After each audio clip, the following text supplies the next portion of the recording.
నమస్కారం అండి. నేను మీ నండి రవికుమార్‌ని. చాలామంది అడుగుతున్నారు, ఏ ఏ ప్రాంతాల్లో పెట్టుబడి పెడితే ఇప్పుడు సరైన సమయం? ప్రాంతాల్లో రేట్లెలా ఉన్నాయి? హైదరాబాద్ రియల్ ఎస్టేట్‌పై మీ అభిప్రాయం ఏంటని అడుగుతున్నారు. కాబట్టి దాని గురించి చర్చిద్దాం. ఫస్ట్ థింగ్ గతంలో కూడా నేను చెప్పడం జరిగింది. ఏంటంటే రీజనల్ రింగ్ రోడ్ అన్నది సాకారం కాబోతుంది. మనం ఆల్రెడీ అందరం కూడా ఓఆర్ఆర్ ఏదైతే ఎగ్జిస్టింగ్ ఓఆర్ఆర్ ఉందో, ఆ ఓఆర్ఆర్ ఎంతకాలం పట్టిందో ఇక్కడ ఉన్నటువంటి వాళ్ళందరికీ తెలుసు. హైదరాబాద్‌లో ఆ రోజుల్లో ఉన్న వాళ్ళందరికీ తెలుసు కాబట్టి, మనం చూసాం. ఎలా అంటే పెద్ద మెగా ప్రాజెక్ట్ తీసుకున్నప్పుడు it will take minimum 3-5 years. 3-5 years compulsory పడుతుంది. కాబట్టి మీరందరూ కూడా 2030కి మన హైదరాబాద్ చుట్టుపక్కల ఎలా ఉంటుందన్నది ఫస్ట్ ఆలోచించుకోవాలి. నెక్స్ట్ మార్కింగ్స్ ఆల్రెడీ జరిగాయి కాబట్టి ఎక్కడెక్కడ రీజనల్ రింగ్ రోడ్ టచ్ చేస్తుంది, ఏ ఏ హైవేని టచ్ చేస్తుందని చెప్పి మనకి ఒక ఐడియా వచ్చేసింది.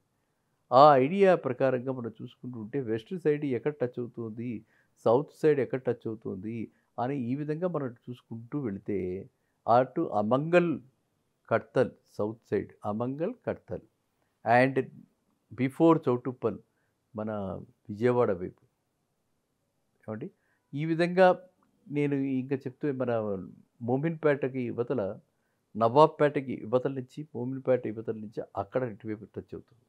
ఈ బాంబే హైవేని ఆల్మోస్ట్ మనకి సంగారెడ్డి ఏరియా దాటుకుంటూ అలా వెళ్తుంది.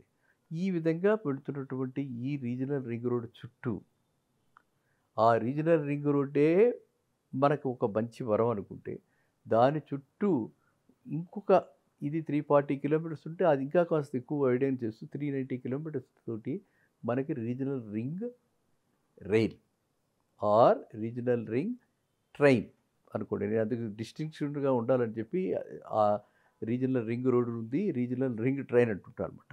సో అది కూడా రాబోతుంది. అది కూడా అప్రూవల్ అయిపోయింది. అది కూడా ఎలైన్ అయిపోయింది. అది నా ఉద్దేశంలో అది స్టేట్ గవర్నమెంట్ కంటే కూడా ఎక్కువగా కిషన్ రెడ్డి గారి యొక్క ప్రమేయం దానిలో ఎక్కువ కనిపిస్తోంది.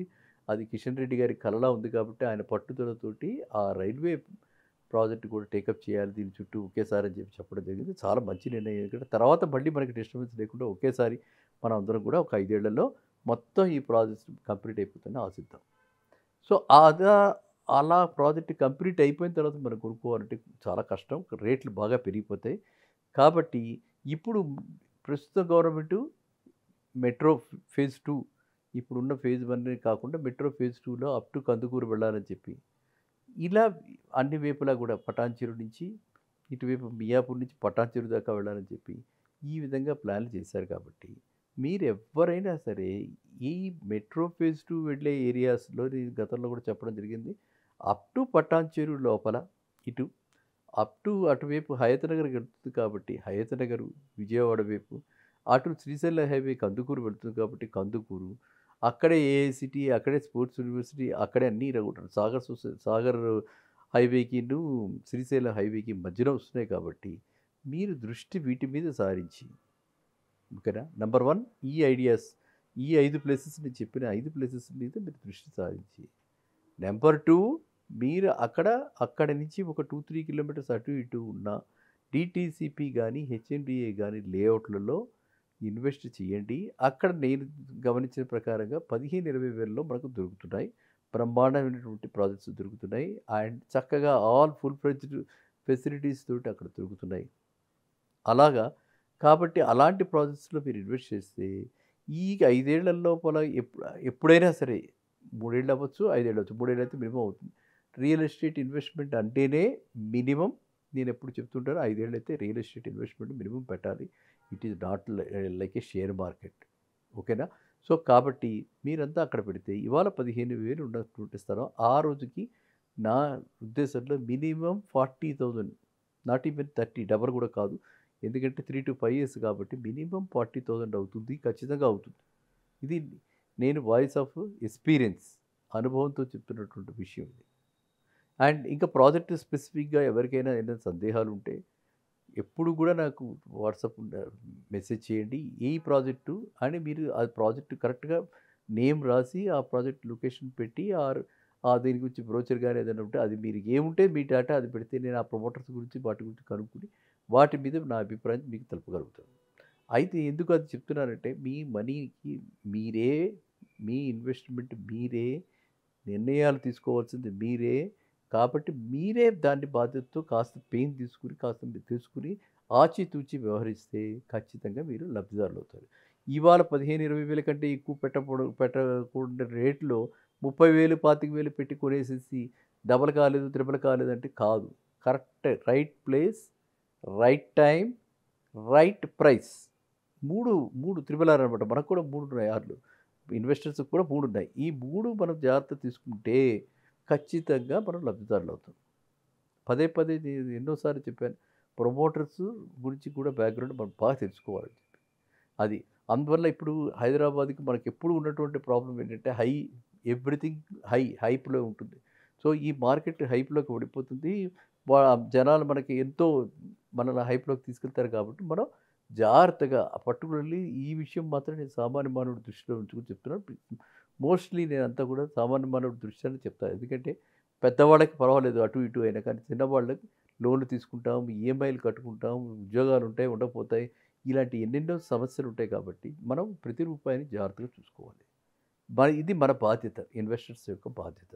సో, కాబట్టి మీకిప్పుడు 5 ప్లేసెస్‌ని చెప్పడం జరిగింది. ఈ 5 ప్లేసెస్‌లో ఎటువంటి ప్రాజెక్ట్స్‌లో మీరు పెట్టినా కూడా by 2030 everybody will get more than double.